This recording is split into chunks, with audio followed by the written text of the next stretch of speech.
y le doy las razones por las cuales podemos estar orgullosos de ser paraguayos. Entre ellos, rutinariamente digo, somos el único pueblo que no somos indígenas, continuamos hablando el idioma de nuestros ancestros. Nosotros somos el único pueblo en la historia universal que tenemos un presidente constitucional en ejercicio que muere en combate internacional. Nosotros somos el único pueblo en el mundo que pagamos con sangre de 5.000 niños un renglón de nuestra historia. Es decir, es muy costosa la historia paraguaya, costó mucho. Entonces hay que estar orgulloso de haber nacido en este país.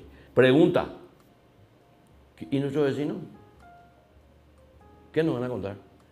Por ejemplo, ¿cuándo van a bajar la estatua de San Martín, de Bolívar, todo esto? ¿Cuándo van a bajar la estatua de Helio, el pie de los caballos en el suelo? Porque la estatua ecuestre tiene una simbología. Mariscal López y José Martí pueden tener el caballo con las dos patas arriba. Ellos murieron en combate. Pero mi San Martín, mira tu yayo, mano. Otro, vaya Sarmiento.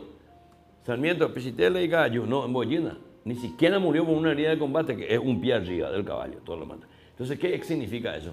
Que ellos quieren lo que a nosotros nos sobra. Pero ¿qué ocurre? Acá hay otro tema, el banquete de Platón, de Sócrates sobre Eros. Eros era feo, porque no se pretende lo que se tiene. Máximo se cuida, se pretende lo que no se tiene. Entonces, de esa cuajana no hay cuá, allá es aramo, allá mombae. Esas cosas tenemos que hacer con los nuestros.